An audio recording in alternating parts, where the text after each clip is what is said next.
go from current slide. And let's see, any major announcements that I know about? None of you are on campus during the day, right? Either campus. Okay. They have going on next week something called Cougar Connection Week. None of it's in the evening, so that I know of. So there is a pool party, I think Thursday evening, that may go past 6. It's not tomorrow, but a week from tomorrow. If you want to go over to the pool party, it's on the West Campus. It's the Arthur Shores Fine Arts Building. Should be fun. Okay, I don't know, sorry, don't know of any other announcements that are pending, so any questions for anything we've done so far? Did you find any questions? Okay, all right, well, let me know if you find. Yes? I had a question on the homework. Is that okay if I go ahead and ask about that? Okay, that'll be fine. Section 8.2. 8 point what? 8.2. 2, right. Problem number 7. Problem 7. Electric golf cart develops 1.25 kilowatts of power. Correct. Okay. And here's my question. I understand it's like a conversion problem. Is it okay if I ended up looking up what kilowatts to horsepower is? You know what I mean? Yeah, right. Is that all right to do that? Yeah, I mean, it's perfectly fine if you want to do that. Let me, let's just go on and do the problem, because others may have the same or more questions on it. So let's do this. Is problem set. This is page 213. Let me get my pen set up. Okay. Page 213. It's problem set 8.2 and number 7. Okay. An electric golf cart develops 1.25 kilowatts of power. So here the power is 1.25 kilowatts, okay, of power while moving at a constant speed. The A part here. Express its power in horsepower. Okay. Now, it's taken me a while to find things like conversions and stuff in this book. They are in here, but they kind of bury them. Okay. And let me see if I can find that one. Let's see. I found them before. I think, no, those are the answers. Okay, I think it's an appendix near the back.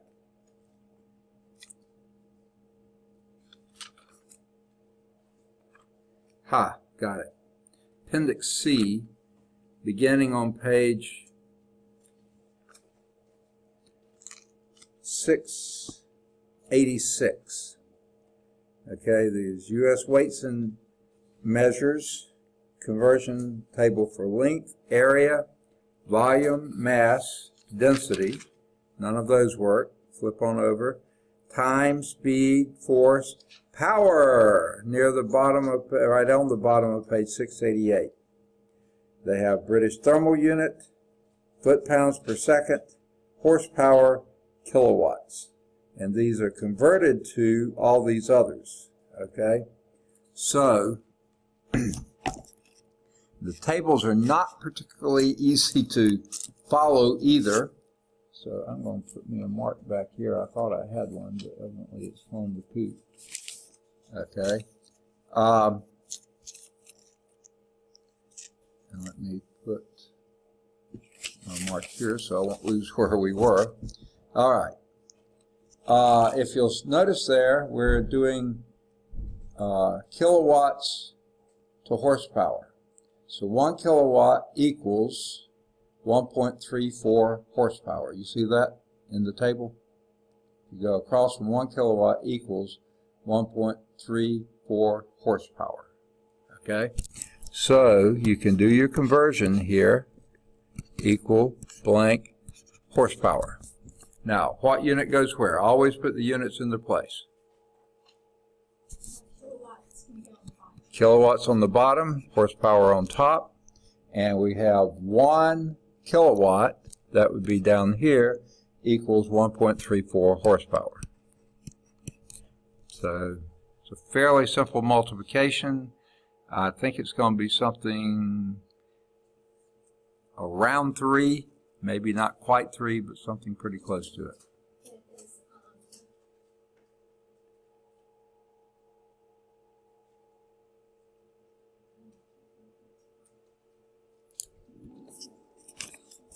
Okay, I have another mark near the back of the book where I have the answers.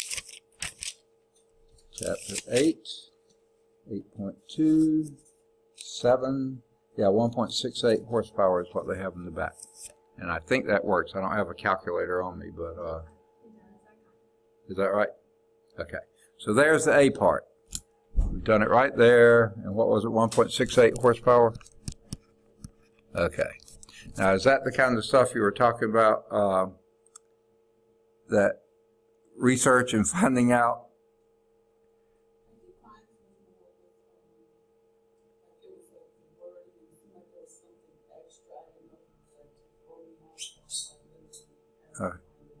Okay.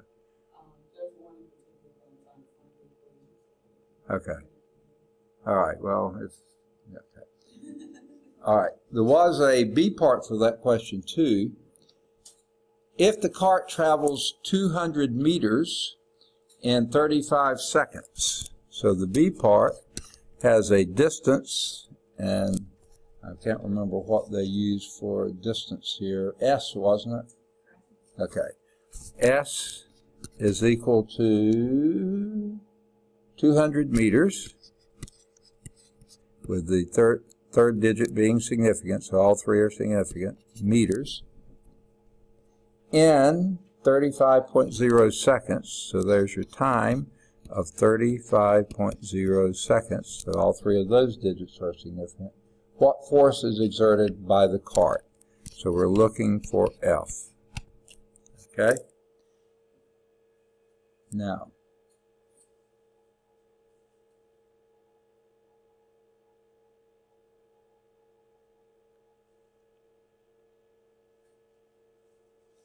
all right.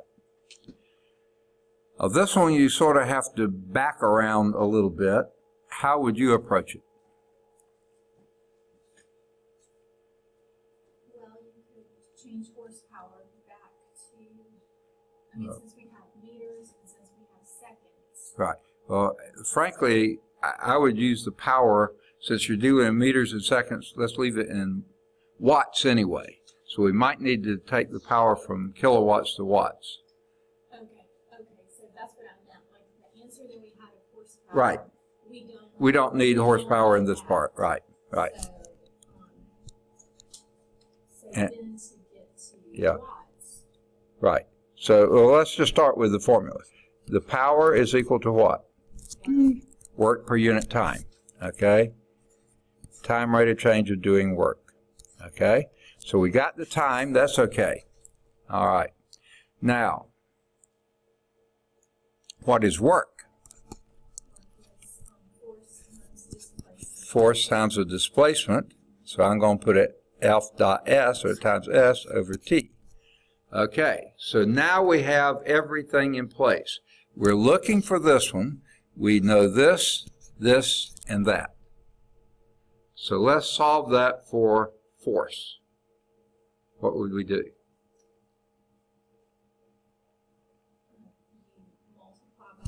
Multiply by time. So that's, I'm going to scoot my power over just a little bit because I wrote it too close.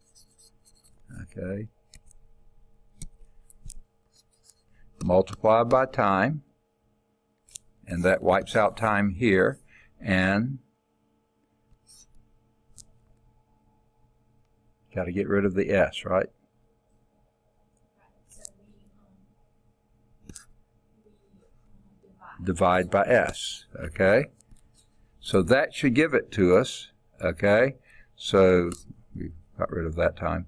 So we got, well, that was out of the picture now. Force is equal to power times time divided by displacement. That's why I don't like S. I think that's seconds, okay? Displacement.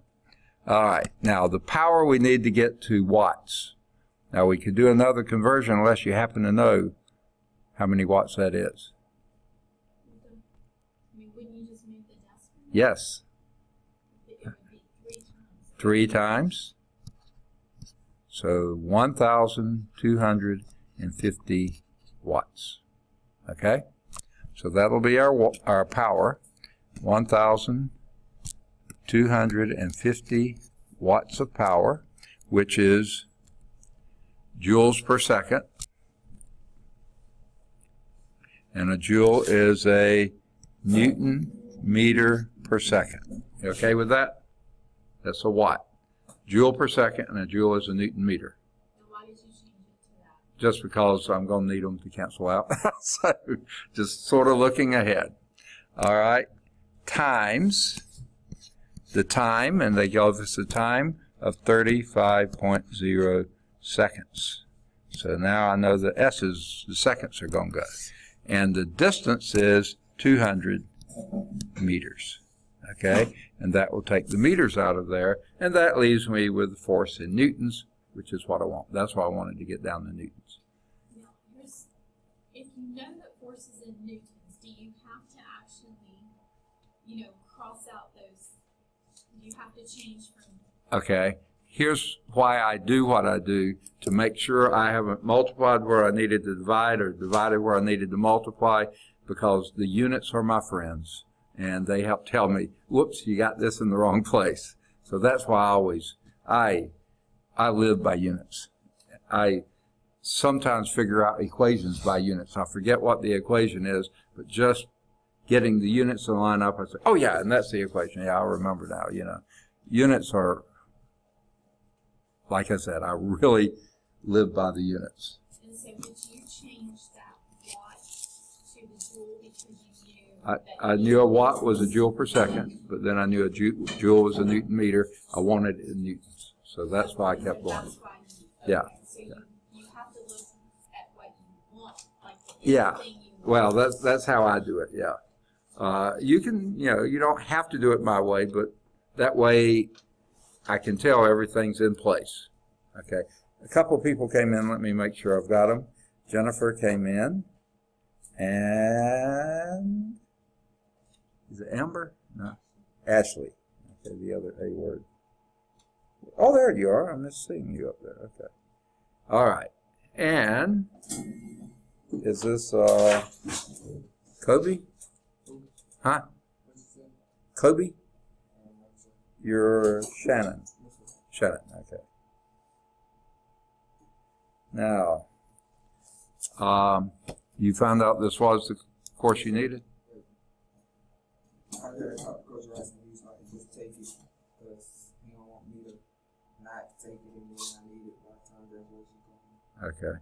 Well, I've already passed out the first test, and here it is. This is on Chapter 5. And the recordings are all out there, and Blackboard's all set up. Has anyone managed to find the YouTube videos on Blackboard? Huh? Yeah, you saw them, and the link worked and everything. Good. Okay, great. Yes. What's that? A pen? You want black, red, or what? Huh? You want black? Okay, catch. All right. Now, and I got a pencil too if you'd rather have it. Okay. All right. So someone with a calculator, let's do our calculations. It's going to be a big force. 1,250 times 35 divided by 200. Relatively big force. In the hundreds maybe? 175. All right, that sounds reasonable. 175, and our unit is Newton, and that's exactly what the unit should be. Let's see if that's what our B part is. Oh! They got 219 newtons. How did they do that? Oh, you did it. I did it. I just didn't know how to do part A. Right. Okay. But to get the second part, is it a mathematical error or did we do something conceptually wrong here? I just don't have a calculator. Let me do 200 into this will go 625. 2 will go into that. Let's move a decimal 2 places this way. Okay. And that should be about a third of 600. Will be closer to 200, won't it? Well, 175 is pretty close to 200. They have 219. Did y'all get 175 or 219? 219. You did, okay. Was that just a math error then? 219. Okay. Who got the 175? Do you see how the 219 comes in? I don't have a calculator, so it's okay. If you go back to the original, 1250 times 35 divided by 200. That's what y'all did, right? And you got 219? Did you see how that happened? Yes, sir. You got it or not? What's that? You talking to me? No, one behind you. You were doing it in your head. I knew that. Okay. Yeah, okay. What's that? You did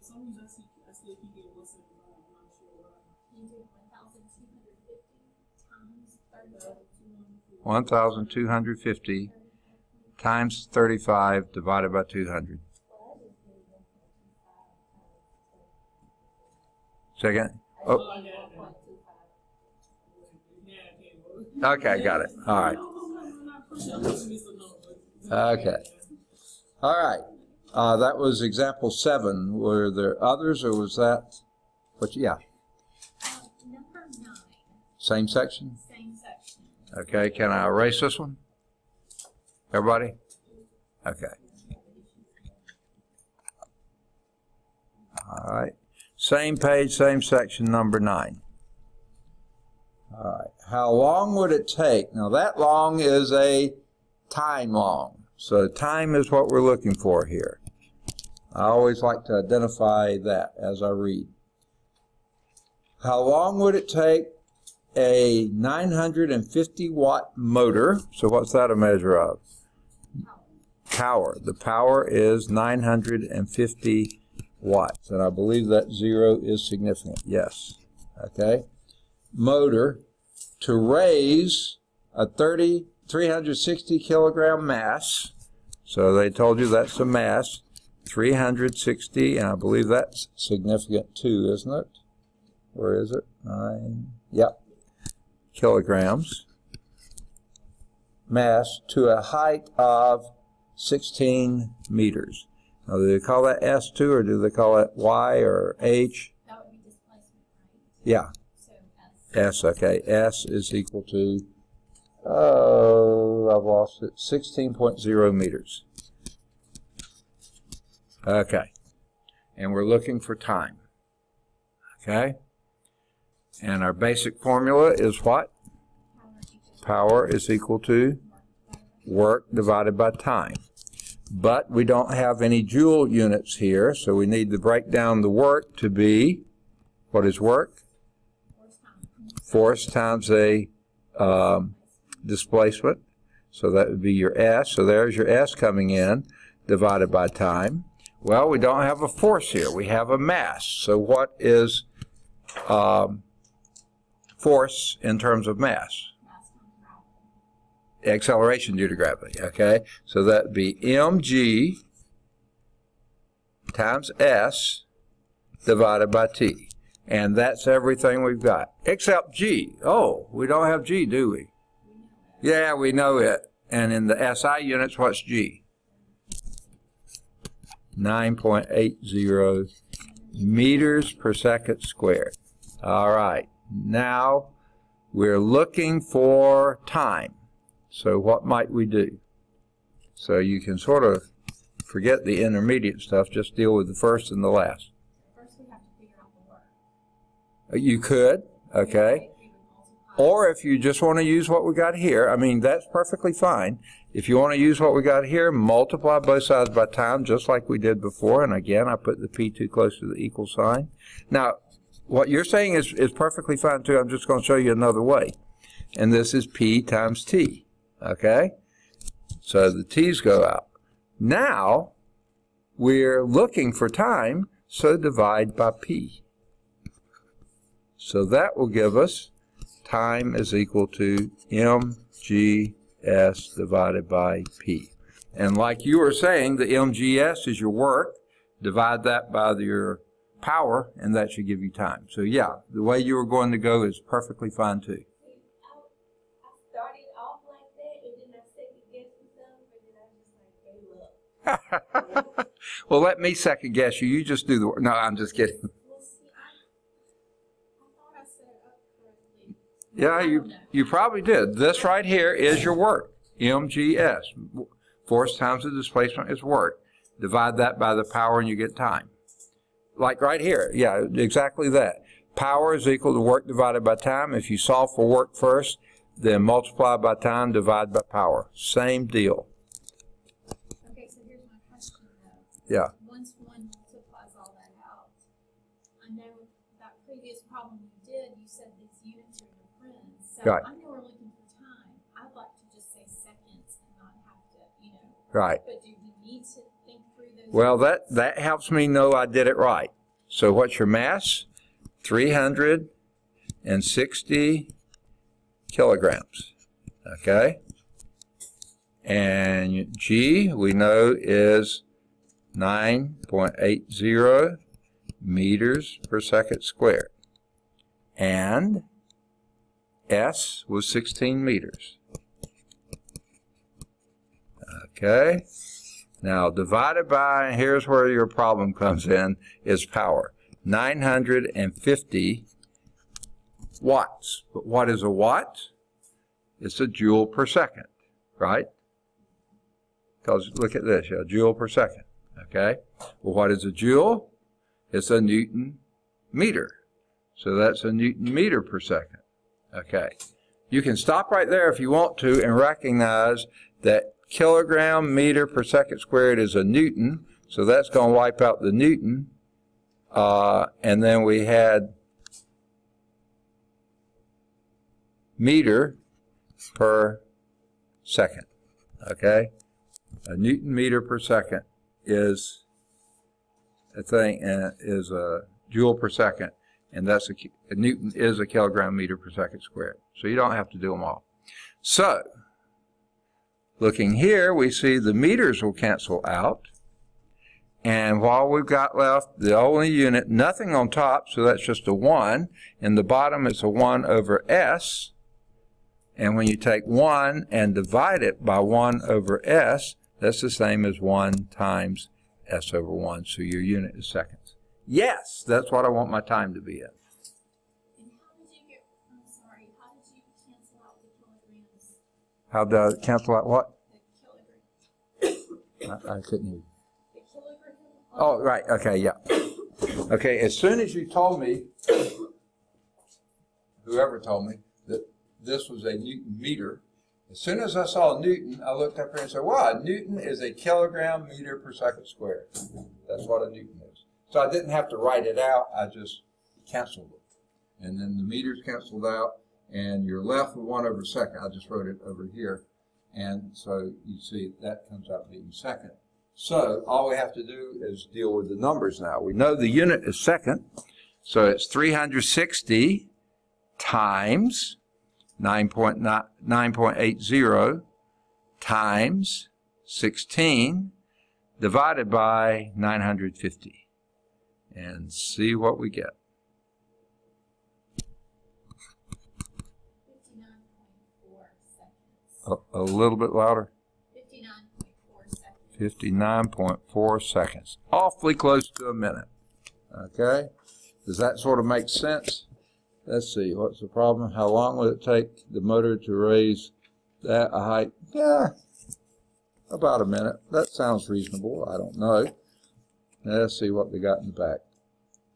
59.4 seconds. Look at them. They got it right. Okay? Now, you can use the other units. I mean, as long as what you're doing is right, it should work. Okay?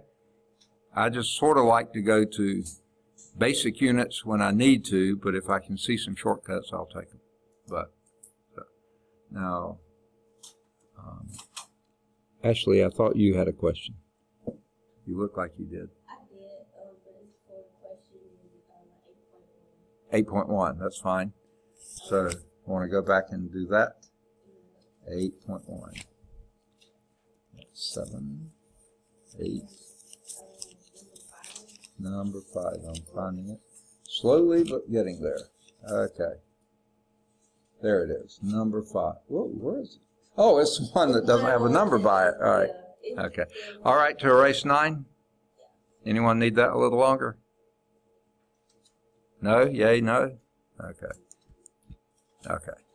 So let me erase this ink and do number 5. This is page 206. This is 8.1, problem set 8.1. And number 5. Here's what you were given. A force of 10.0 newtons. Oh, wrong one. Oh, yeah. I looked at the wrong problem, sorry. They don't have numbers by them, and I looked at the wrong one. Okay, let's get that right now. 25,700 newtons. Oh, wow, 25,700 newtons. I don't think I want to play around with that force, okay? Your displacement S is 238 meters. 238 meters. I'm reading one thing and saying the other. And the work, I assume that's what the W is. Yes, is 5.57 times 10 to the 6. So that's that many million joules. Okay? What we're looking for is theta. Okay. Now, obviously, without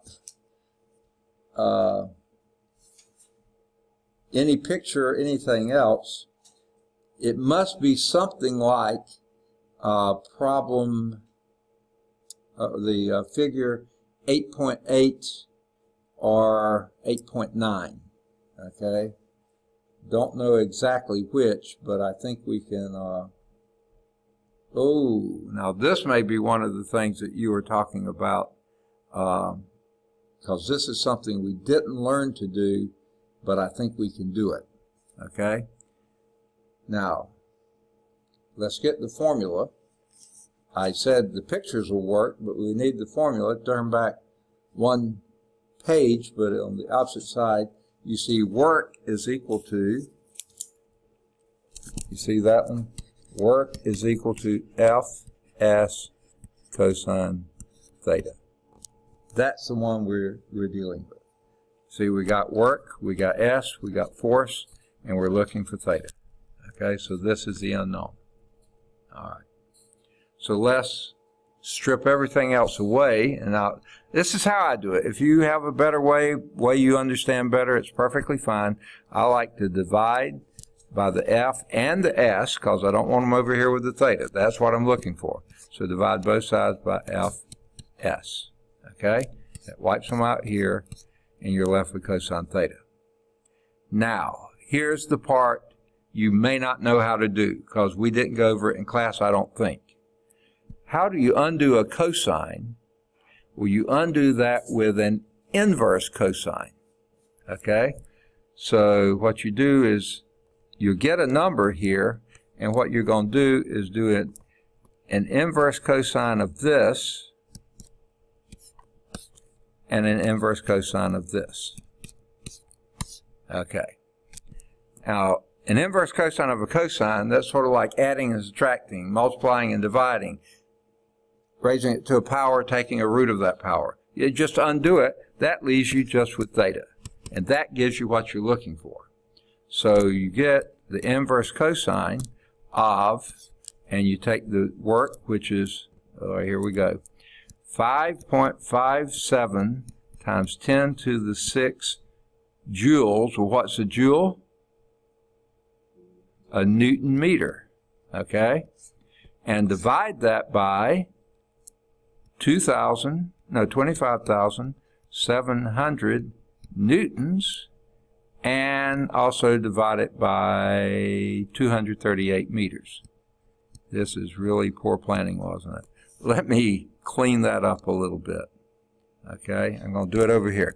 Theta is equal to inverse cosine of 5.57 times 10 to the 6 Newton meters, that's what a joule is, divided by 25,700 newtons times 238 meters. That was our S. Notice here the newtons go out, the meters go out. That's great because a cosine should be a dimensionless quantity. The value is. And sure enough, we wiped out all our dimensions. So what you do is 5.57 EE or EXP6. You know how to do that on your calculator? If not, I can maybe help coach you through because different calculators have different syntax, and I don't know. Everybody got it? Something. If nothing else, you can put 5,570,000. Just put 6. Move that decimal 6 places to the right. You can do it that way. 5,570,000 divided by 25,700, and divide that answer by 238. Or you can multiply the bottom two together and divide that into the top, or whatever. But everybody got a number there for inverse cosine of something. Anyone got a number yet?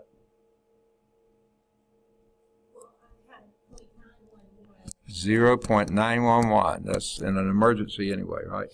Never mind. Okay. When I did the inverse, and I got the 24.4. Is that what they had? I think that's what they had. Yeah, that sounds about right. Okay. Now, what she was just talking about, she did the inverse cosine. If you got a calculator, somewhere on there you'll see the cosine key, COS, and above that you'll see inverse cosine, like COS to the -1. Some calculators may show it as arc cosine, ARCCOS. That means the same thing. You see that on your calculator? One or the other. Inverse cosine or arc cosine. And whatever number you got there, 0.911, is that the answer in the back? 24.4 degrees. Okay, so that was 24.4 you said? Degrees? Okay, there was your angle in degrees. Okay? Okay. Did you get the 0.911 or something? Are you doing it earlier? Okay. All right. Oh. Okay.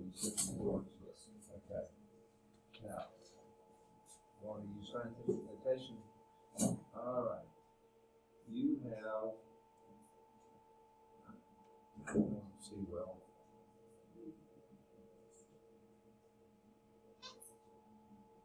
Usually an EE or EXP. Ah, there it is, the EE. Okay. So type in the 5.57 and then do a second EE. Okay. And see that's and then you just type in 6. That's 10 to the 6. Okay. Divide that by.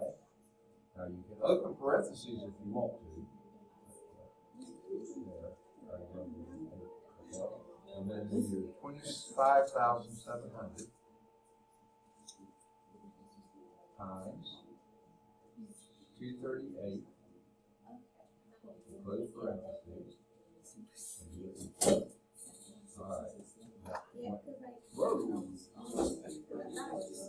Oh, yeah.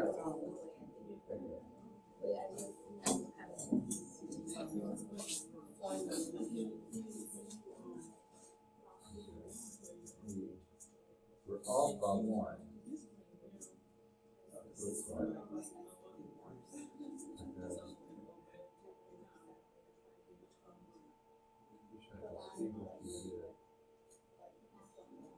Let's try that, and then do an inverse cosine. You see, here's the cosine p, there's the cosine of -1. Inverse cosine of the answer. Whoa.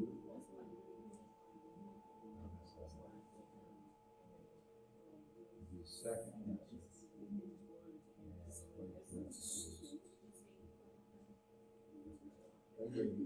So let's back up and see that one more time. 5.57 EE6, that gives you that, divided by, those are parentheses, 25,700. Oh, you did, okay. That's where it came from. 0, 0, nope. 7, 0, 0. Times, yeah, that's where it was. 238. That's why I said I wish I could see the numbers. Okay. That gives you 9 on that. Then on that you do the sevens. Cosine. And then you do the answer, the second answer. Close parentheses. That would be 24.4. Okay, so it's just that you're undoing. I'll try not to give you one with inverse trig functions on it, because we didn't do those in class. We're doing them now, but we didn't have to. Okay. Is that making sense, folks? Okay. All right. Were there others? And I'll try not to, as I told Jennifer Addison, that I'll try not to do inverse trig functions because y'all not necessarily have done those. I've shown you how to do them, but that's different from being schooled in them. What was the next one? Yeah. Well, on 8 section question number 17. Right. 17. I was able to get part A and B, but I honestly didn't know what to do with C. Okay. It seemed like that was Let's do the whole one. Can I go on and erase this? Okay. All right. Now let's do all of 17, but we're back on problems 8.2. You can follow and see where that is. Problem 8.2, number 17. All right. An escalator is needed to carry 75 passengers per minute, a vertical distance of 8 meters. Okay, well, I know the S is going to be 8 meters. This is interesting. 17. That's an 8.0 meters. Sorry about that.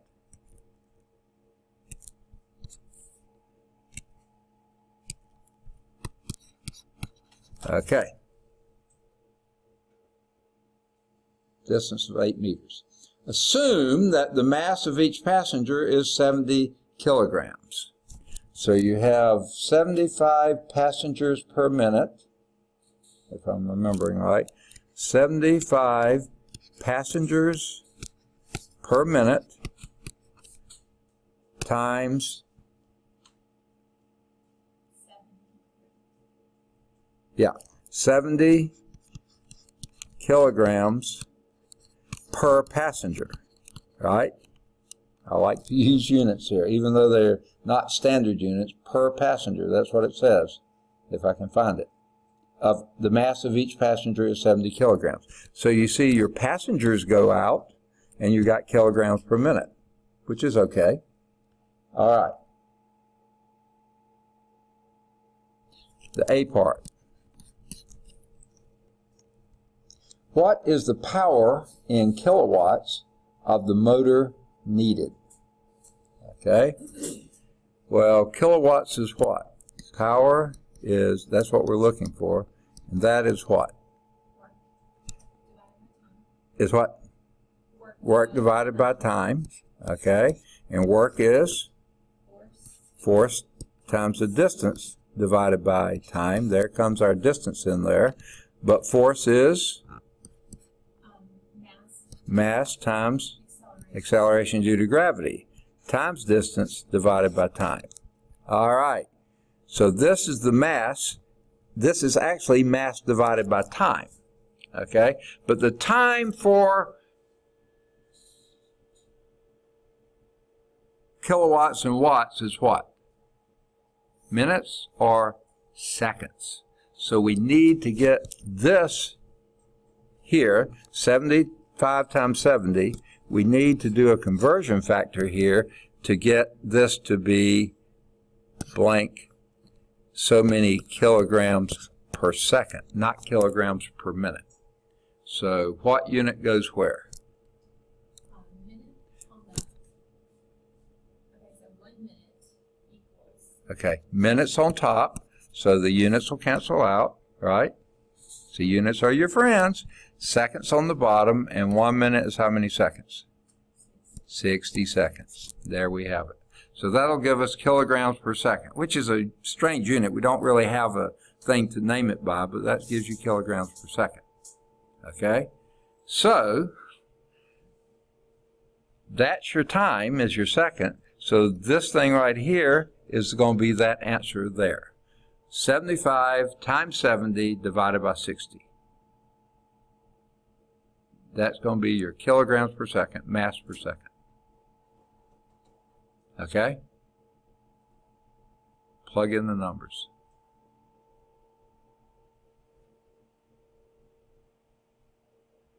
$75 times 70 divided by 60. 87.5 kilograms per second. Okay? So that's going to go in here. 87.5 kilograms per second times G, which is 9.80 meters per second squared, times your distance is 8 meters. 8.0 meters. Okay? Now,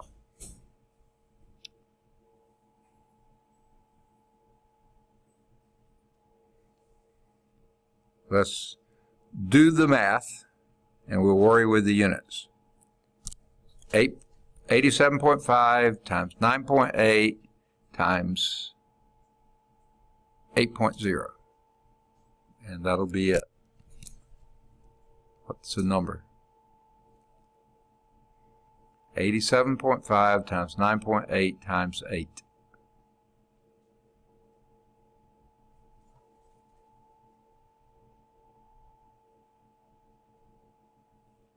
87.5 times 9.8 times 8.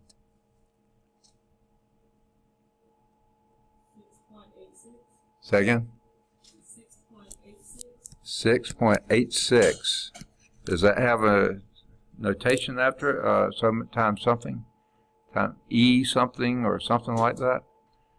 It better be a bigger number than that, because 87.5 is a big number.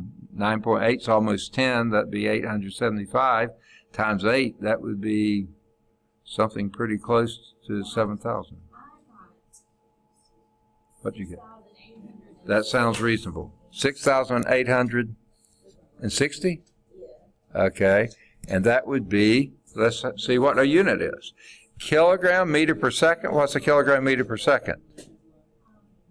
A Newton. And a Newton meter is a joule. Okay. And a joule per second is a what? Watt. Okay. Just kidding. Okay. That's a watt. So we want that in kilowatts. Okay. And I think that's what they asked for. Yeah. What is the power in kilowatts of the motor needed?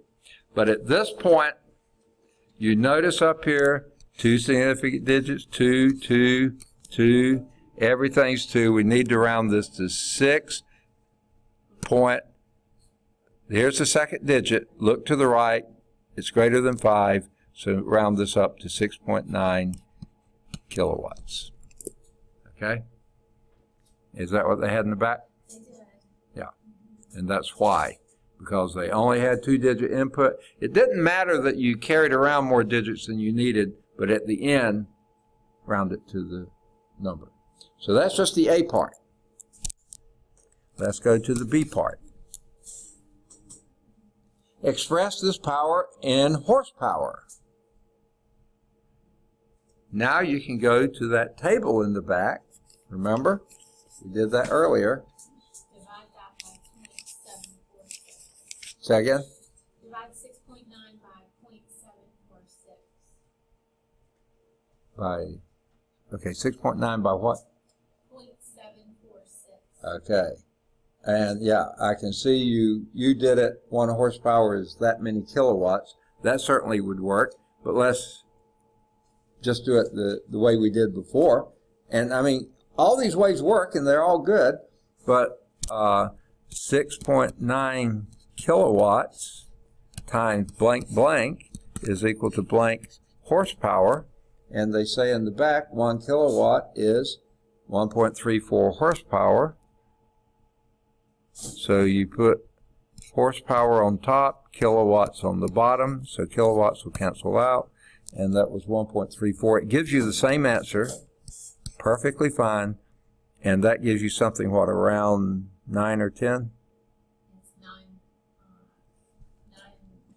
points. Well, when you round it, it's 9.2. 9.2 horsepower. Okay, that was the B part. And dividing by the other one works perfectly well too. Okay? And was there a C part? There was, and I didn't. That's the part you're really asking about. Okay? Whoa! Get back there. Okay. The C part. Express, wait, no. What is the power in kilowatts of the motor needed if 35% of the power is lost to friction and other losses? Okay. So we're looking for power. Okay. This is going to be a different power. This is the power, the 6.9 kilowatts is how much power you need to lift it. But your machine has to have enough power to overcome, there it is. If 35% of the power is lost to friction and other losses. So if P is the actual, let's call this the actual power, and 35%, which is 0.35 times the P is lost to friction, then the difference in P and the difference of that has to be your 6.9. If this is your actual power, this is what you lost, then the needed power, I'll put it that way, the power needed to lift this is that. Well, that's your 6.9, okay? So, if you lost this, that means it's a minus, okay? So you have P minus 0.35 P, isn't that 0.65 P is equal to 6.9 kilowatts. Okay? And then what you do is divide both sides by 0.65. And that gives us how many kilowatts?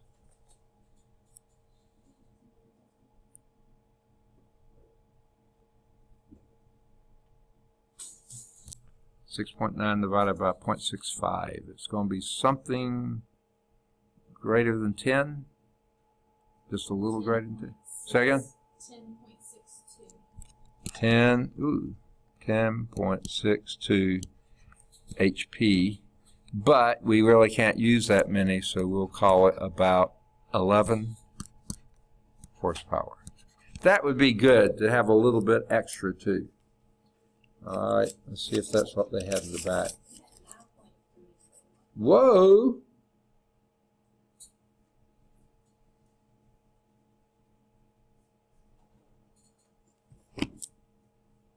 Did I do something stupid?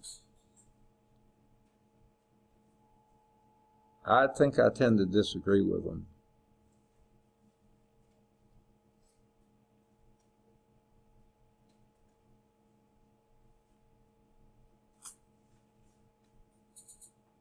Nah.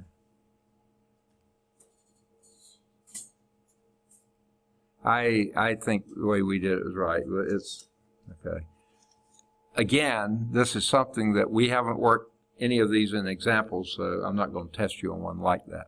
But that's how really it should be done. I don't know where they made their error, but I think the way we did it was right. It's not far off. What, the 9 point what? In their back?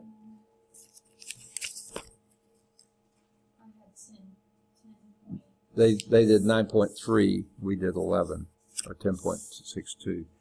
I question how they got that, and they don't show you, so we can't set, no. I'd stick with this one, yeah. Right now we got 0.65. Right. Where did that come from? Okay. Oh! This is the actual power of your motor that you need, okay? We don't know what it is. You're going to lose 35% of that power to friction, okay? So you're doing whatever that power is, minus 35% of that power, and that gives you the point. This is 1 P minus 0.35 P, that's 0.65 P. Okay. And that, I think, is the correct way to do it. Now, try this quickly. 6,860 watts divided by 0.65. 6,860 watts divided by 0.65. What does that give you? Probably not small enough. Yeah, 10,000. 10,000 and what? Yeah, okay, so yeah, that didn't change it much at all. I mean, we could have done 8, I should have said 6.86, but I just said, but that didn't make enough difference. Okay, I don't know how they got their answer. I think ours is right. But again, I'm not going to test you on this because we didn't do any like that in the text. I don't know why they throw in some more issues in the problem set. I guess that maybe early in the book, they may have gone through things like that. Don't sweat them if it's stuff we've never seen before. But you can still ask me. I'll be glad to work them. Okay. I just think their answer is wrong. Were there any others? Well, my question, I think, the difficulty I'm having, like number 17, Right. I got correct answers until C, but I didn't do these conversions, which I'm realizing that's problematic based on what you're saying. And so, how, I guess what I'm trying to figure out is, with conversions, if I'm trying to set up a table, I'm trying to figure out how I learn where I want to head. Right. Right. You know what I mean? Yeah. I can plug in a formula, but I'm realizing I'm going to make a big mistake if I'm not doing this. Right. How do I figure out, is there something you can kind of... Yeah. Well, the big thing to me is list everything they give you and what you're looking for. And then when you start doing the formulas, find the formulas, and you need to get a formula that has every one of those ingredients in it. This one, let's see, this was a weird one in that they gave you passengers per minute, which, what in the world kind of thing is that? Well, they also gave you kilograms per passenger. Well, that gave you kilograms per minute, which that's the rate of mass. And it's just a concept, but it goes into the problem well, but that you need it not in kilograms per minute, but in kilograms per second. And that's why we did our conversion there.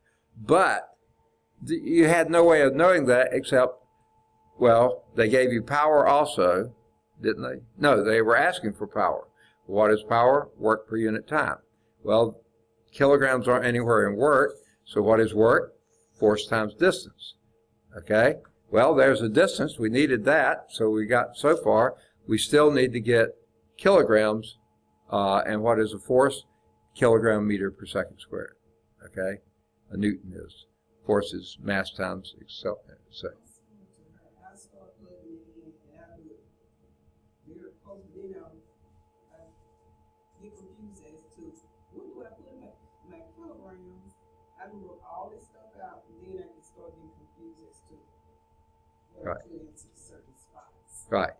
Well, see, I changed, I mean, I did change force into newtons. Okay. And I went to my power formula. Right. And I had a big number for the newtons. Right. So I had 51,450 newtons times 8 point meters. You know, and then I did divided by 60 seconds. Right. I got it, but I didn't have to do all this. Okay, yeah, and you don't have to. If you understand the way you're doing it and it gives you the right answers, that's a great way to do it, you know? But I feel like that must be not right. No, if you got a right answer, you did it right. Yeah, yeah. I'm just showing you a way I do it that, okay, when we were in the Navy, we used to have a little phrase. You had to make things sailor-proof, that not even the sailors could screw it up. So, because I get things confused in my head, what goes where, I like to break it down to the fundamental units so I know exactly where it goes. Unless I see that Newton's all we're looking for, I don't need to go down to kilogram meter per second squared. If they're happy with Newtons, I'll be happy with Newtons. So I just take it down until I can match up the units, the quantities that they're asking for and the quantities that they're given, get those into a formula, I stop there. If I don't have to go all the way down to kilograms, I don't. This one we did because they gave you kilograms per minute, so we had to go all the way down to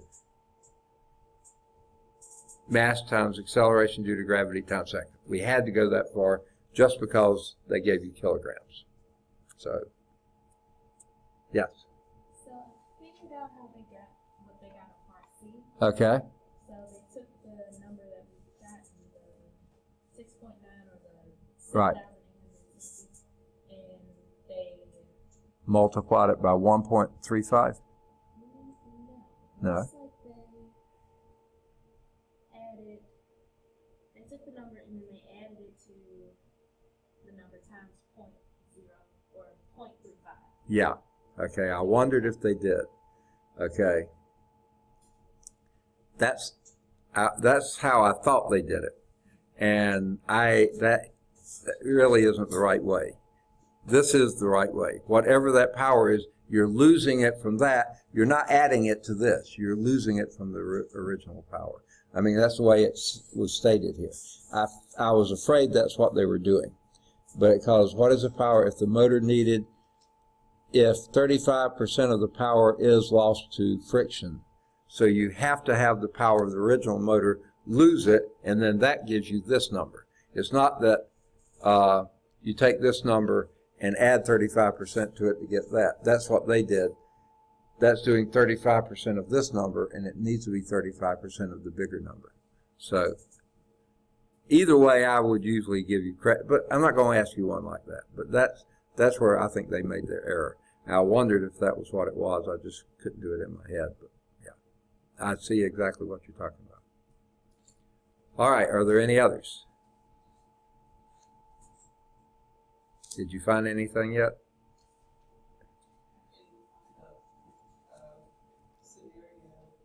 Okay. Well, tell me which question you're asking about. It may be one that we've already talked about. Did we talk about 7 last time?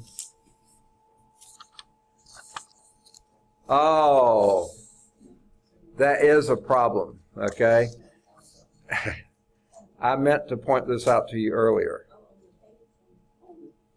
Yeah. I thought it was supposed to be kind of tricky.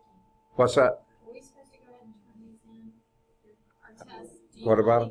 Do you want our If you want to turn them in now, if you want to wait until we talk about this one, you can. Okay. I'm glad you brought that up because I remembered this is a little bit of a problem. Can I erase this one? Okay. All right.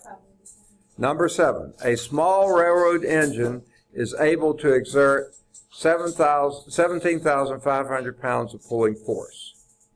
The coefficient of friction for steel wheels on steel rail is 0.4.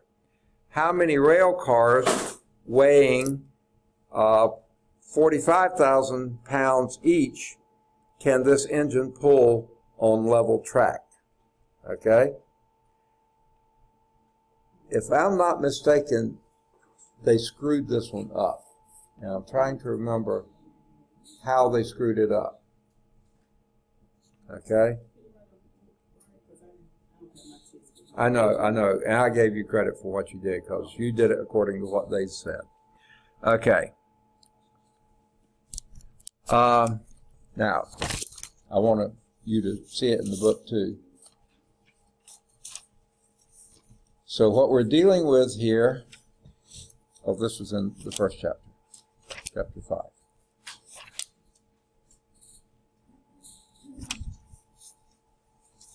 One more. Okay.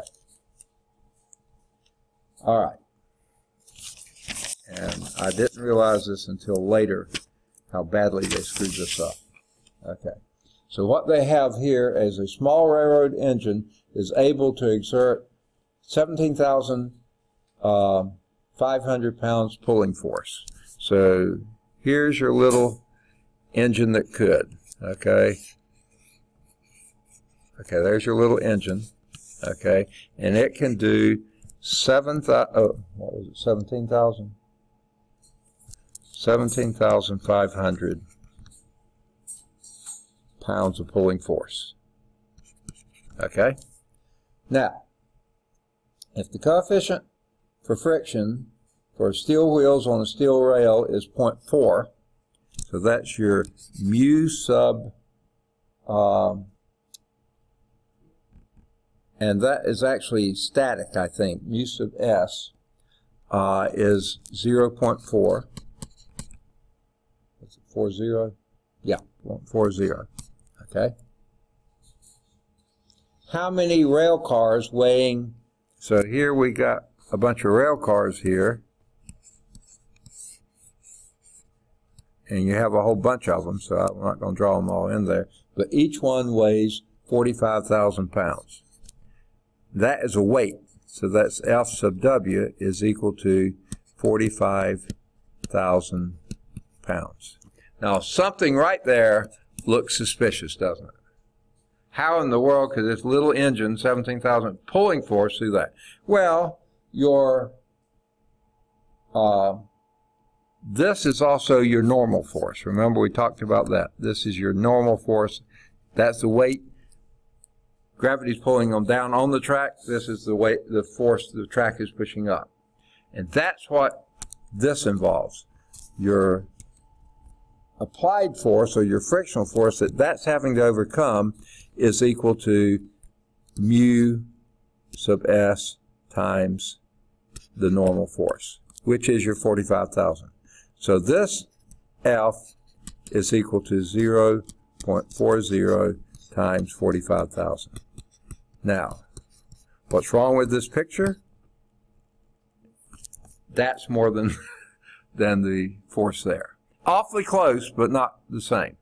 I think this is supposed to be, either this is supposed to be 4,500 or this is supposed to be 175. I don't know which is more realistic. I would think 45,000 pounds, that would be 22.5 tons, wouldn't it? That's reasonable, so I think this has to be 175,000. So let me, while I'm thinking of it now, change that for the next time I teach the course. Where is that? I need that changed on my master. Because I went back and saw what answer there was supposed to be. I said, no way. And, well, I can't find my original. This is work done, acceleration, that's work done. Did I just give someone a test today? That guy there. I wonder if I gave them the right one. I think I did. Okay. I've got to find my test on math. Work, work, work.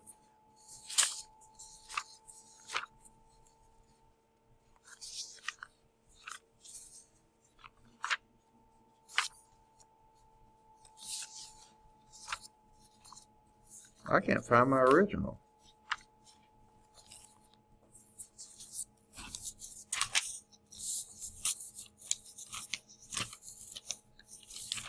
That's it. Okay. Sorry. I'm so scattered up here.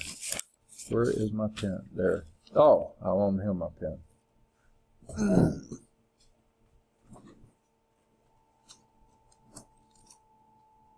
There we go.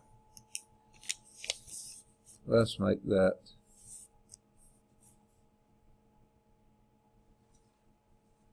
175,000 pounds.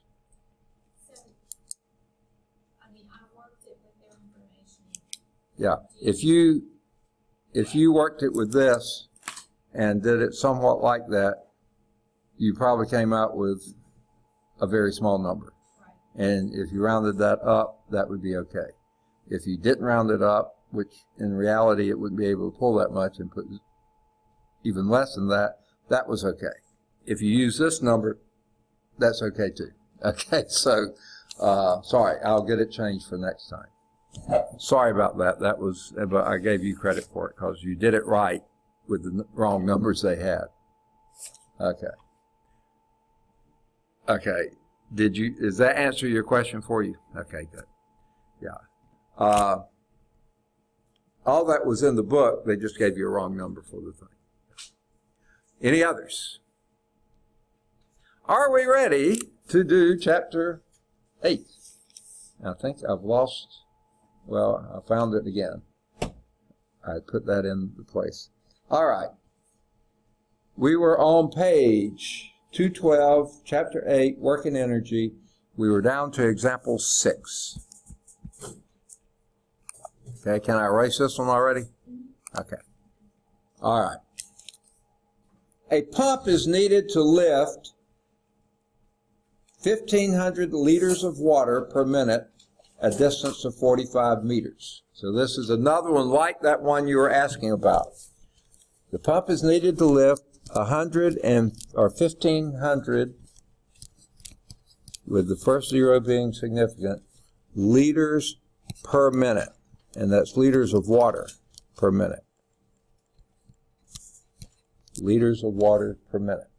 So this is a unit that would be volume per time, if you wanted to put that. But let's just leave it as liters per minute. A distance of I got that one, 45.0 meters, and that's your S, your height, whatever that you're lifting.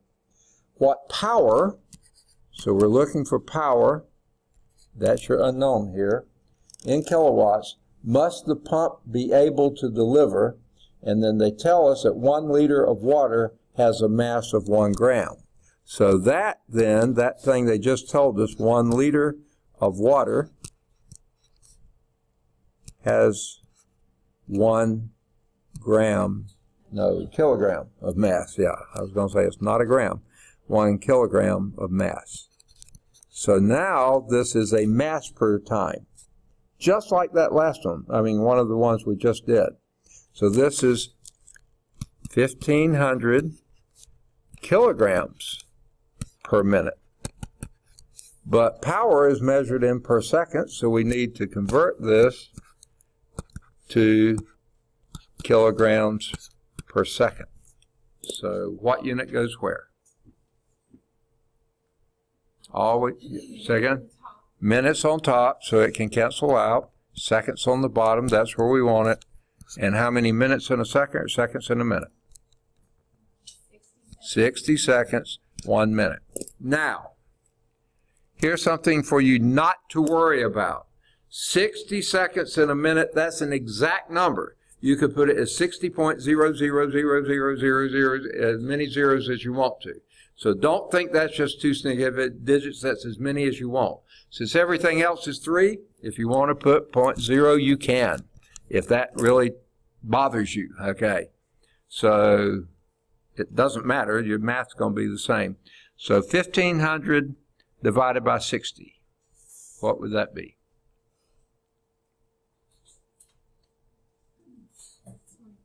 Second? 25. 25 kilograms, and that'll be 0.0. We do need that digit there. Kilograms per second. All right. Now, what is power? Work divided by time.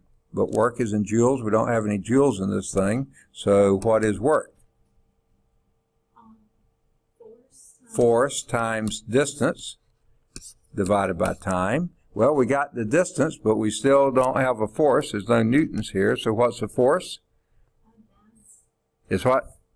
Mass times acceleration due to gravity times distance divided by time. We've got it now. The mass divided by time, that's exactly what this is. So that's your mass divided by time.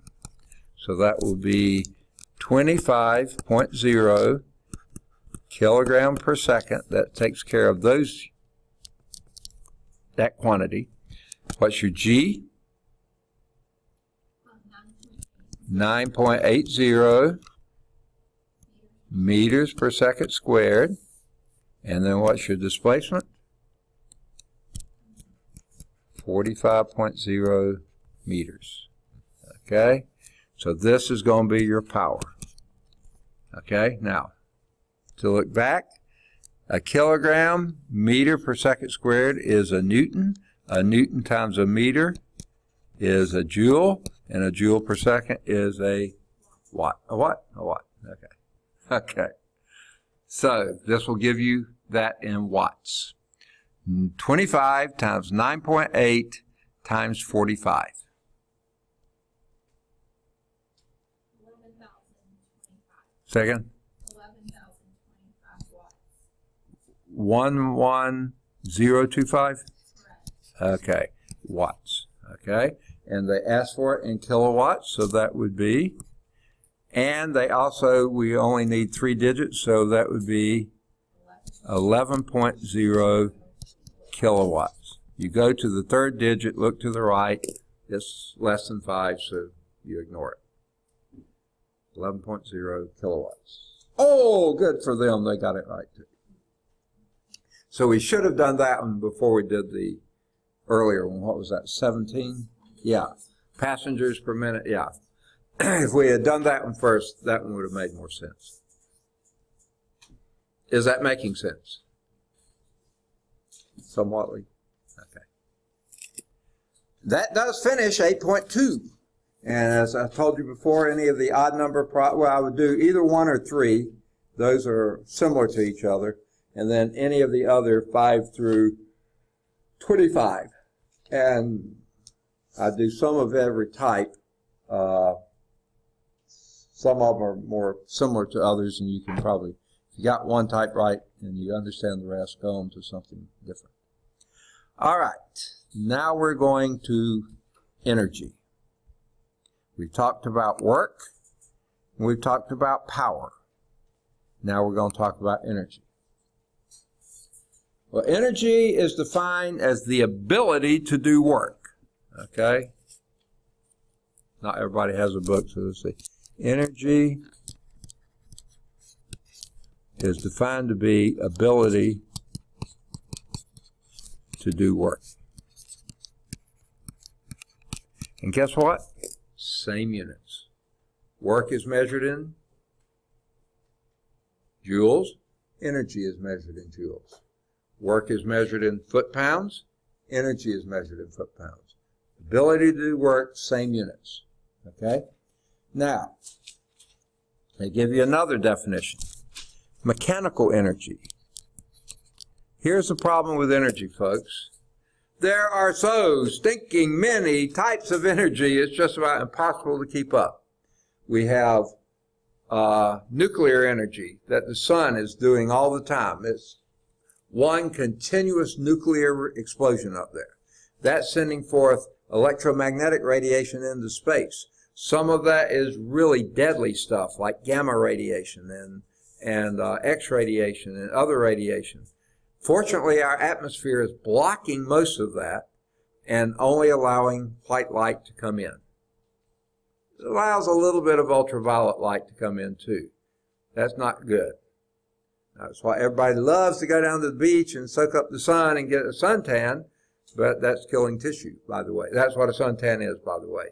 It's your skin trying to prevent tissue loss because it's trying to get all that, is it melatonin, is that it? Or keratin or melatonin? Okay, melatonin too. No, melatonin is the thing that you sleep. It's keratin, isn't it? Melanin. It's getting, huh?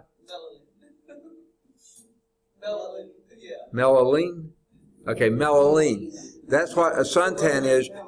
Your skin is trying to prevent you from damaging it. What a sunburn is that you've damaged it. You know, you have killed cells. You've killed tissue. And you have, you know, so that's what, so unfortunately some of that ultraviolet gets through. Thank you, atmosphere, for getting all that harmful stuff, except for a little bit of the ultraviolet in.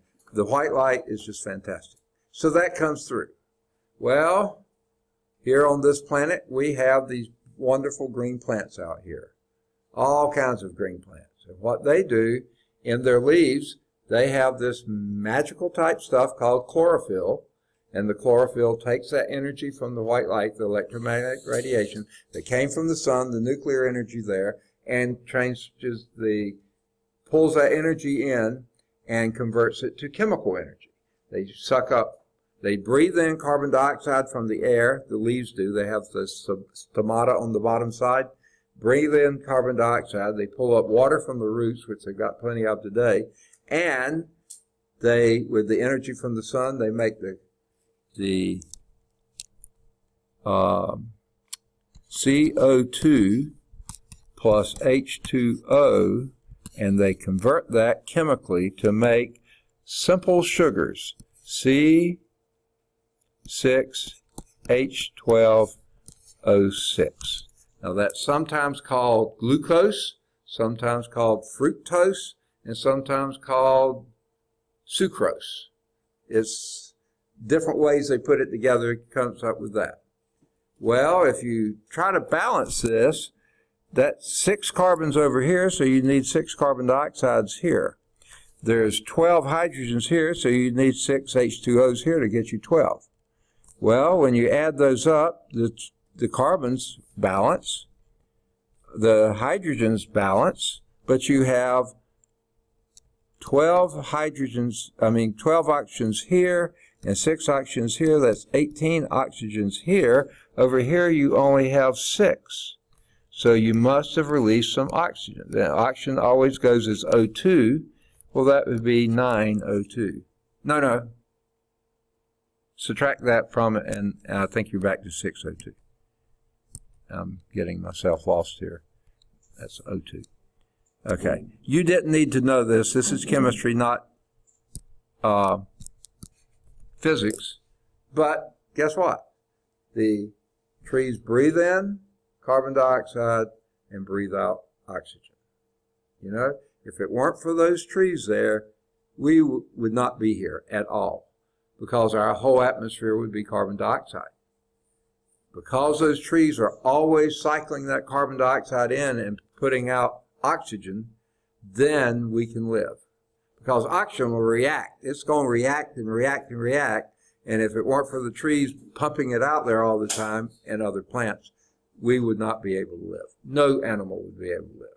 That's why we have life on Earth, because the trees came first. Okay. So, anyway,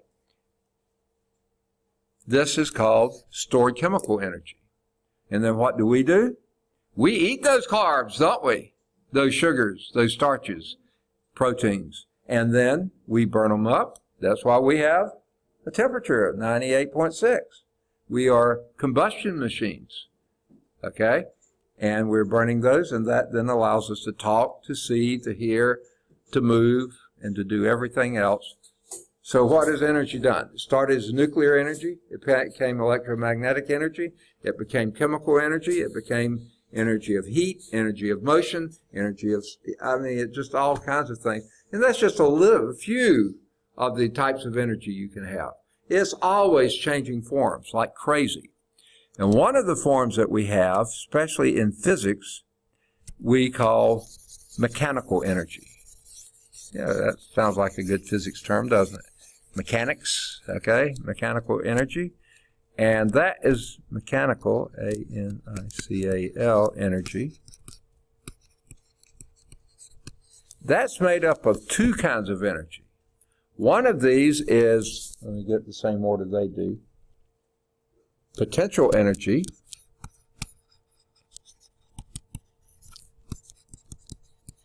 There's another kind, plus kinetic energy. I already mentioned that one. That's the energy of motion. That's me waving my arms, walking around the room, you moving your pencil. That's all kinetic energy, okay? And that's what mechanical energy. What is potential energy? Well, there's tons of different kinds of potential energy. Here's one type. Okay, this book has a certain weight, right? I'm going to exert a force on it and move it a distance. I'm doing work on the book, right? Okay?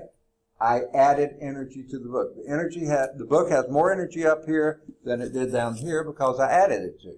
And you want to volunteer a foot? Yeah, you got on sandals. You can tell me which hurts worse. If I drop it from here, if I drop it from here. You were wanting to volunteer, weren't you? Yeah, not really. Okay. Which would? Yeah, it would hurt a lot worse if I dropped from here because there's more energy that book had. That's the energy of position. So does that mean energy, if energy is the ability to do work, you have to have energy before work can happen? Yeah. And work means it's a force times a movement. Yeah. So it's energy that causes work.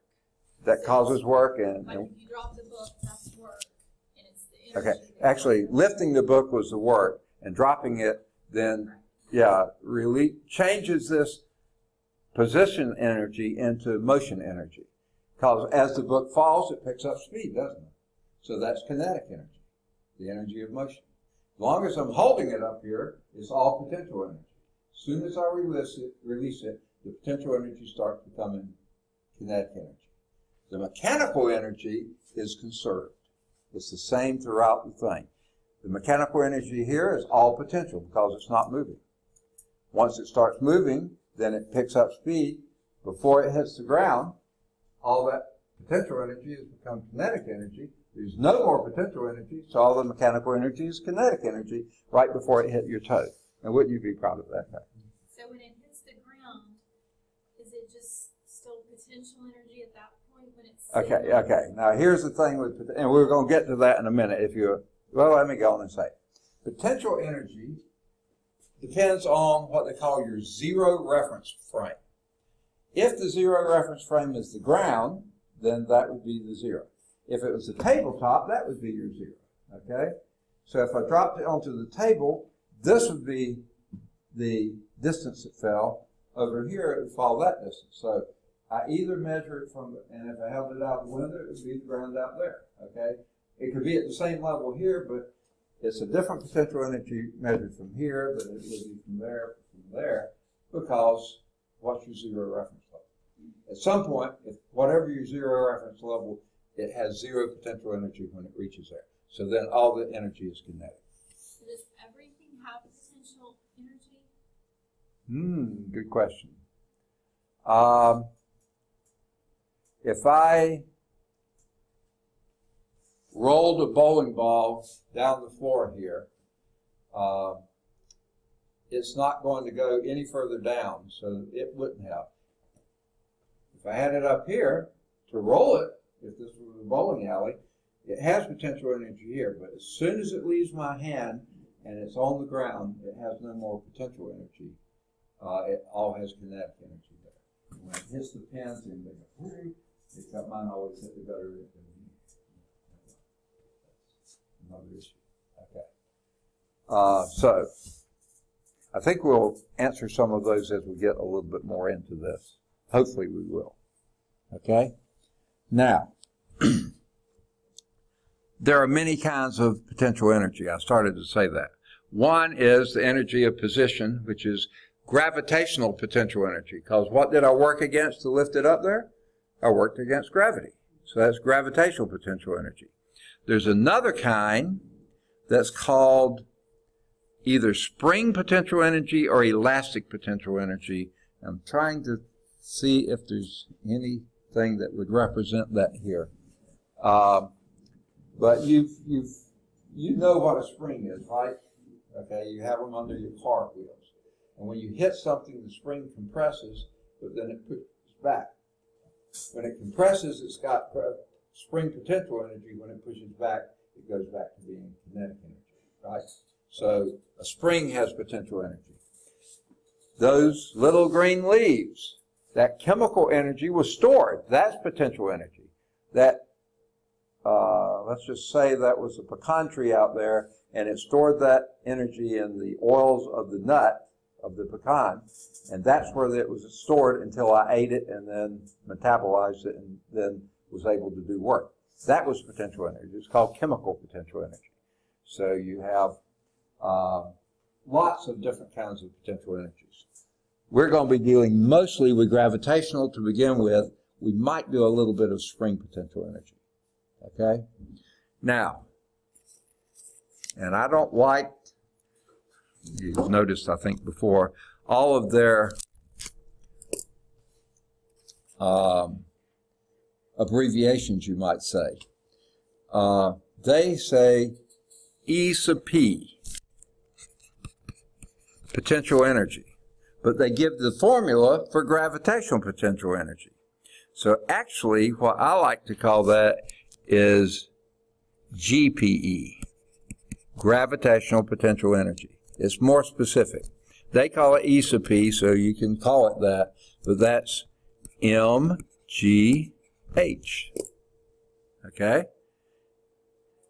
Where M is the mass, G is the acceleration due to gravity. That's why it's gravitational potential energy. See, that G here is why I can't like to put the capital G there. And then the H is the height that I lifted. Now think again, what is mg? It's a force. Force, and what is that force called when I stand on the scales? Weight. Weight. That's the force due to weight, okay? And weight times the distance is work. I did work when I lifted it, increasing its gravitational potential energy. When I release it, then gravity is doing work on it and pulling it down and giving it kinetic energy. So yeah, they all mean the same, okay? So we know the units work because the unit for mass is, unit for mass, kilogram. Unit for acceleration due to gravity, meters per second squared. And the height or distance is meters. So kilogram, meter squared per second squared, that's a joule. A newton, this is a newton, meter is a joule. That's a unit for energy, it's a unit for work, it's a unit for kinetic energy, potential energy, every kind of energy. So that is your gravitational potential energy. Okay. Example 1 is on page 215. All right, to erase what I have here, are y'all still writing? All right? Okay. Now, a wrecking ball of mass 200 kilograms. So the mass of this wrecking ball is 200 kilograms. I believe the last zero is significant. So we have 3 significant digits there. Is poised, okay, 4.00 meters above a concrete platform. Well, they said above, so let's call that our height. Earlier we're calling it S, now we're calling it H, is equal to 4.00 meters. that would be about twice my height. Okay, I'm almost 2 meters, so that would be a little more than twice my height. Okay, above a concrete platform whose top is 2 meters above the ground. I need a picture. Here's a wrecking ball, big old wrecking ball, mass 200 kilograms. Okay, it's poised 4 meters above the platform, and the platform is 2 meters above the ground. 2.00 meters, I'm sure it is, above the ground. Okay? And here is what we were talking about before.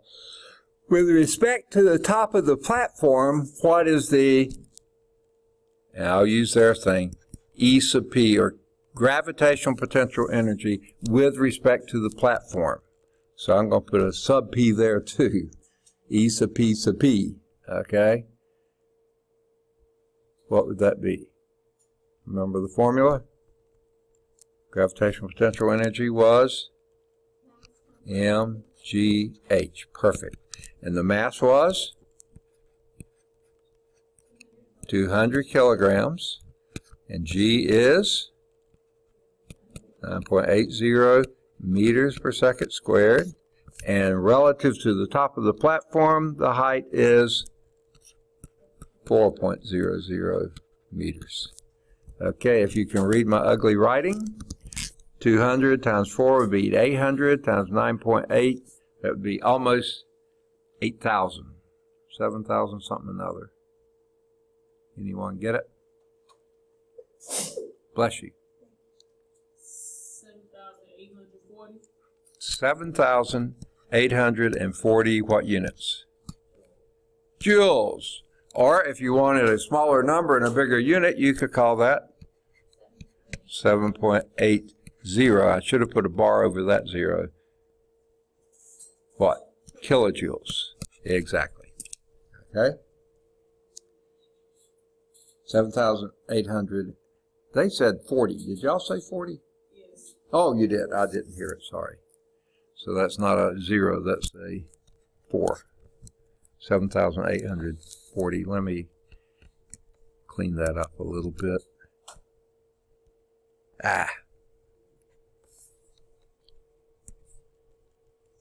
Sorry. 7.84 kilojoules. Okay? Now, how about relative to the ground? What is the potential energy of the ball relative to the ground? The gravitational potential energy relative to ground is,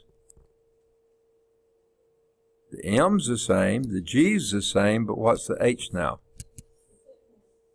So it'd be 200 kilograms times, G is still 9.80 meters per second squared.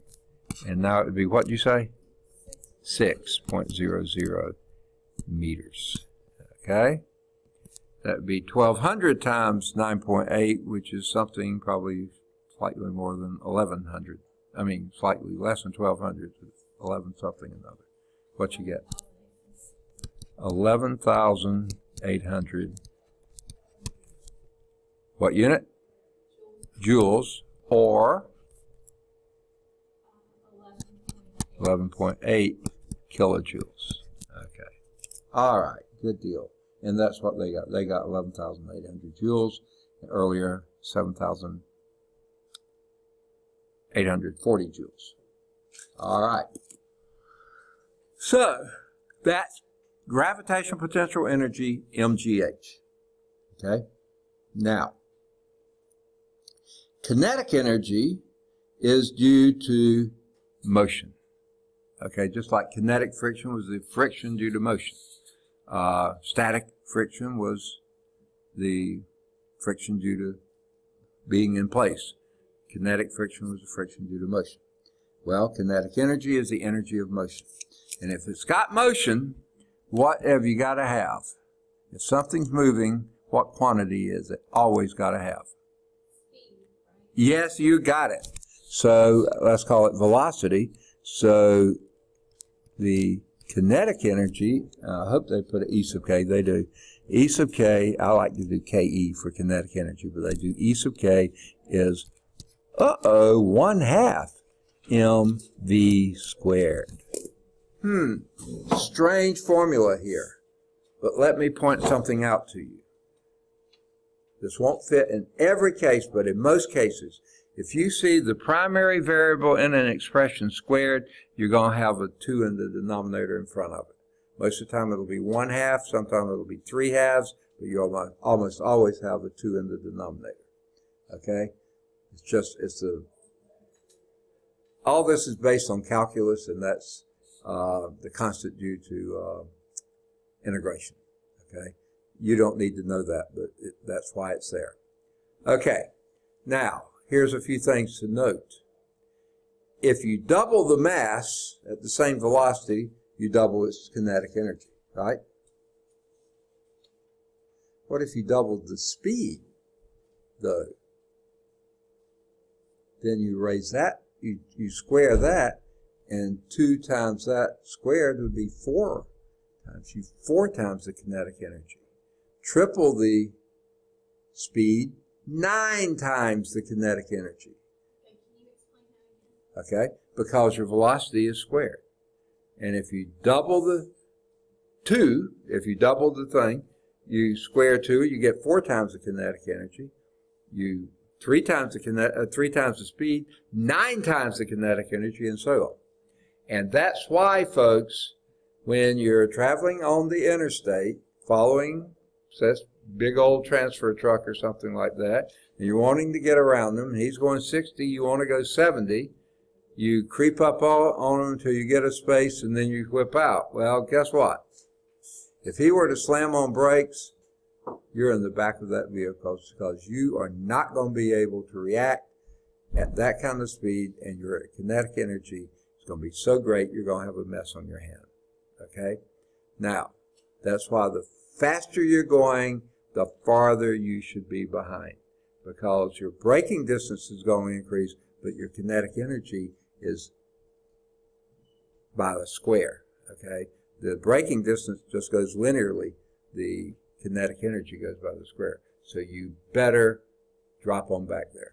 And that's why when people don't, that's why the wrecks are so massive.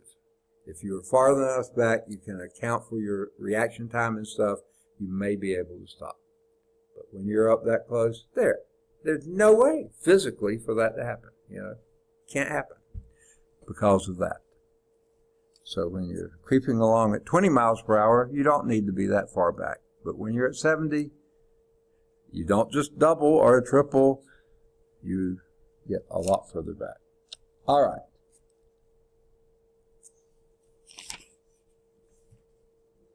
Now, I'm trying to see, oh yeah. Their example is a pile driver. Shows the relation of energy of motion to useful work. The energy of the driver is the kinetic energy as it hits the pile. Okay? When it strikes the pile, the work done on the pile is force times displacement. It drives it down a certain distance. Has to be a certain force times that distance. So what they're saying is, if this is your kinetic energy of the pile driver, that's equal to F times S, where S is the distance that's driven into the ground, and that's the force. So this is work. I can't spell, work done. And this is kinetic energy expended. So you see, work, energy is the ability to do work. Work is the result of spending energy. So, with that in mind, let's do example 2. A pile driver with a mass, so the mass of the pile driver is, I just saw it, 10,000 kilograms. That's pretty massive. That's more than 5 tons. That's big mass. Strikes a pile with a velocity, so the velocity of that pile driver is 10 meters per second. Okay? What is the kinetic energy of the driver as it strikes the pile? So this is E sub k. I like to call it KE, but the book calls it E sub k. What is it, E sub k?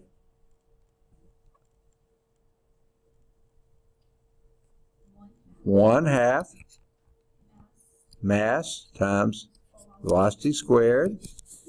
And this would be 1/2. Mass was 10,000 kilograms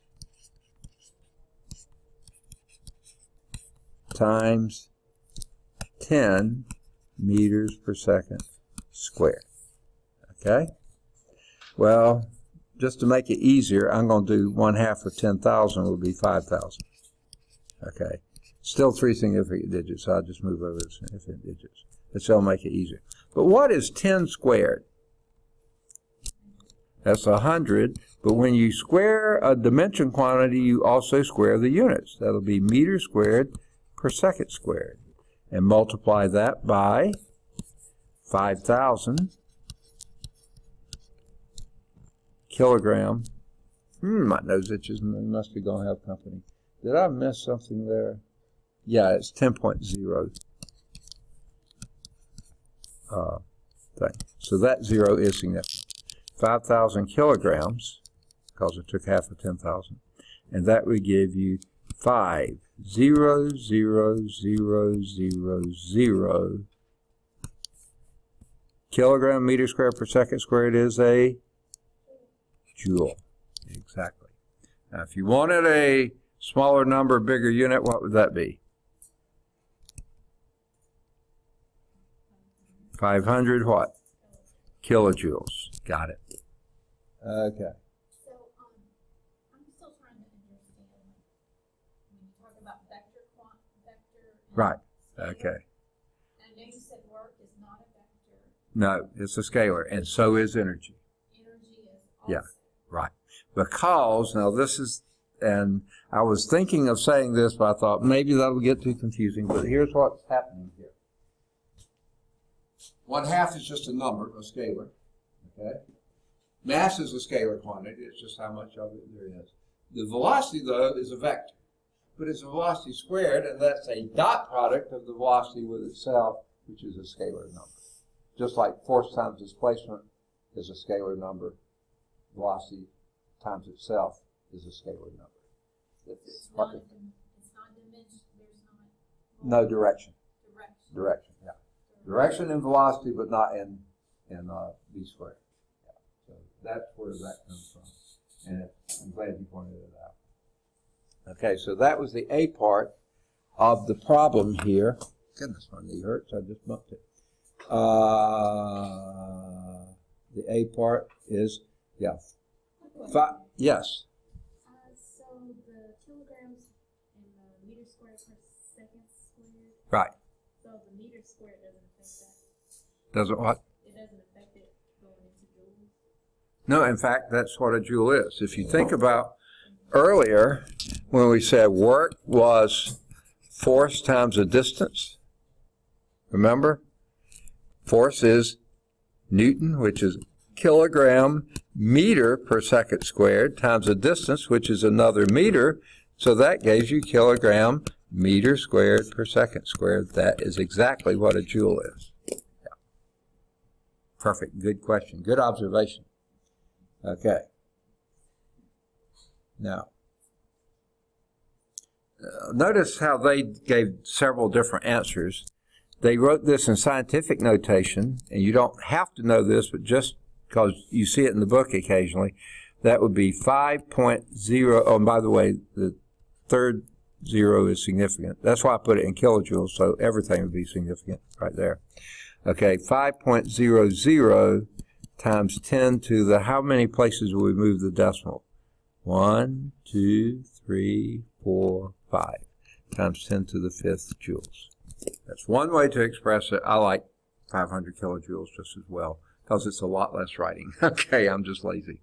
Okay. So, that gave us our A part. What is the kinetic energy of the driver as it strikes the pile? 500 kilojoules. Okay. The B part.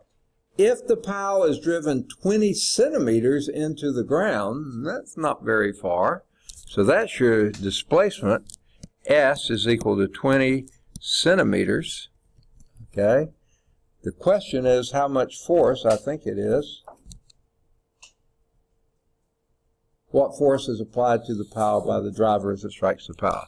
And I messed that up because that's 20.0 centimeters.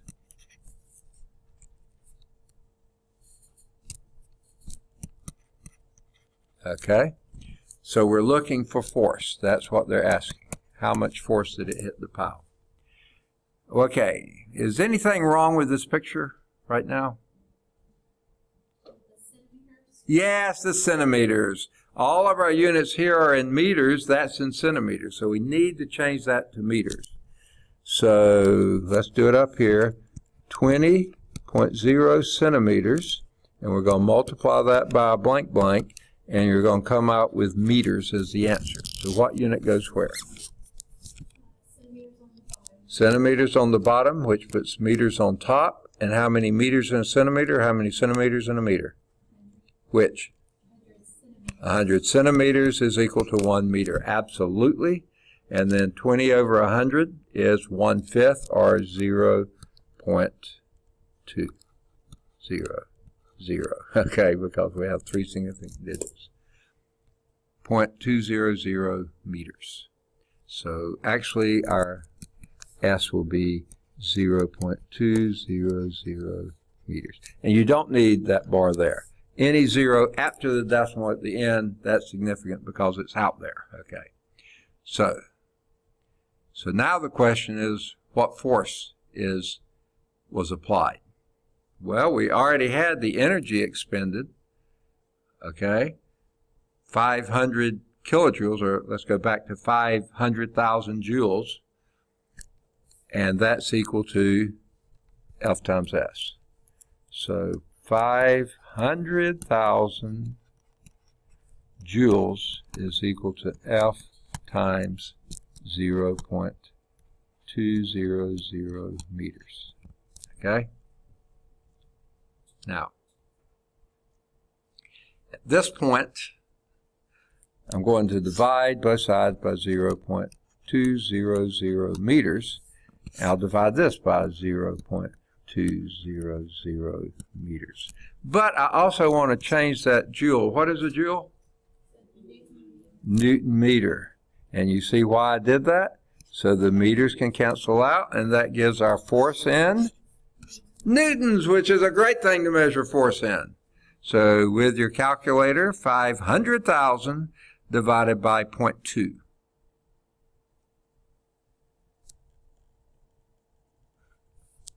You could do this, and that would be 250,000.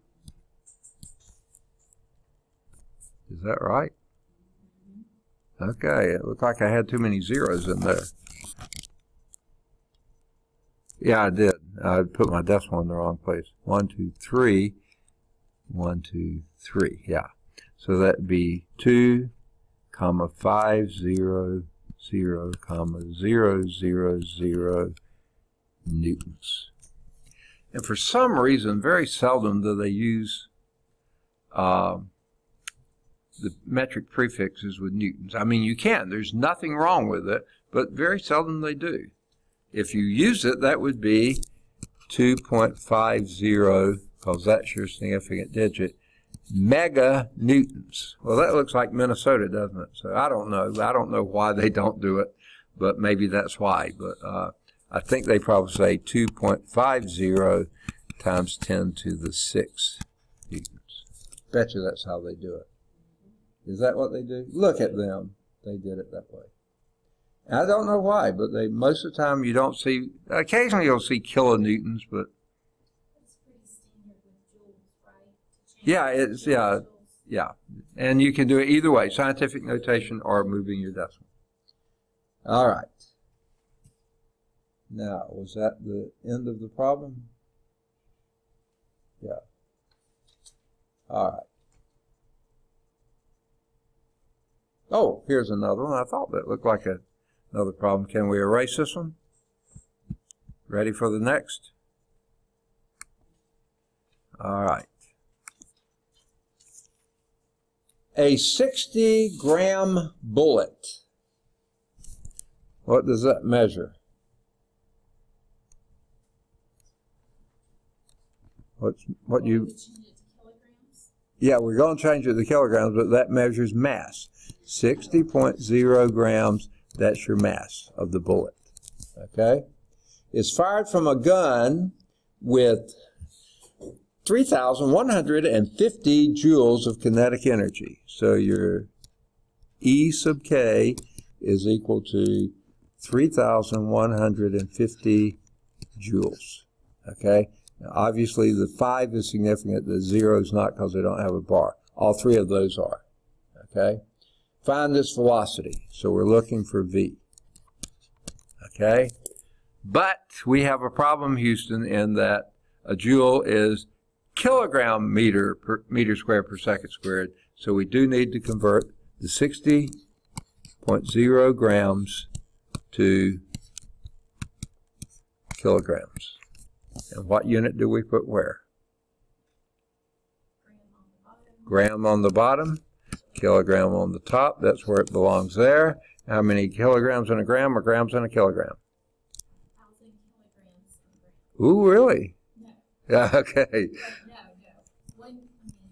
No. 1,000 grams, that means thousands is a kilo in 1 kilogram.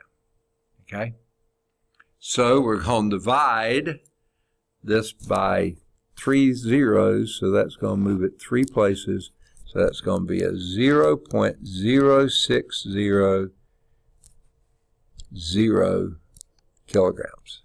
That zeros in front of the 6 don't count, but the zeros after the 6 do.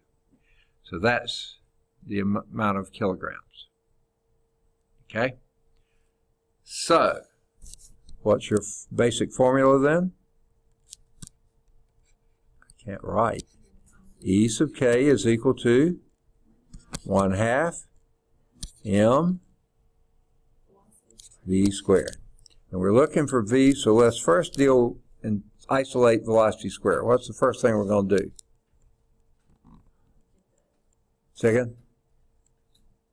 Well, you have to get rid of that square. Yeah, got to get rid of the, no, we're going to do that at the end. Where we're going to start? Multiply by 2. Multiply everything by 2. Okay? Now we're going to do what? Isolate the V squared. Divide by m. You see? Now that's out of the picture. Now we got to undo the square. And how do we undo a square? A square root. So V would be equal to the square root of 2.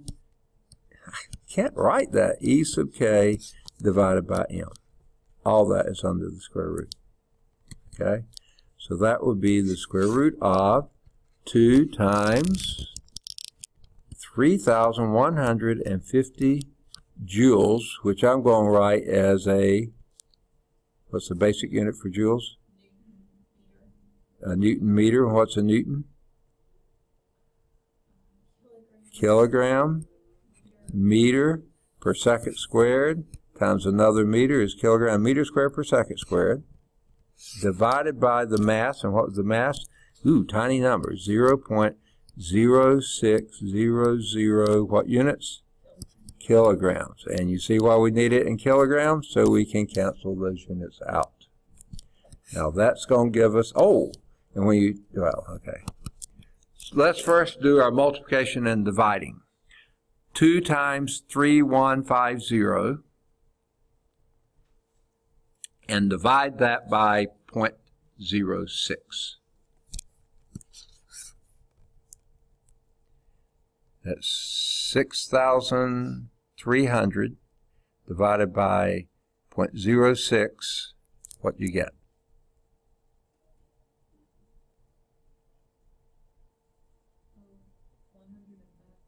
105,000, and that will be, your kilograms cancel out, meters squared per second squared. Okay? Now, we need to take the square root of that. And I would use a calculator if I were you. I don't know if any of you have ever done square roots by hand, but it's not a pretty picture. It's going to be 300 and something, right?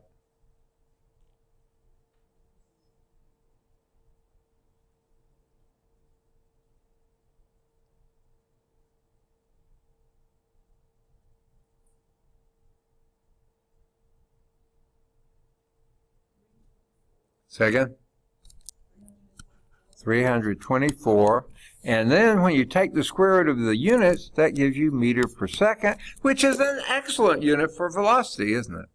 So you see, units are your friends. They tell you whether you did it right or not.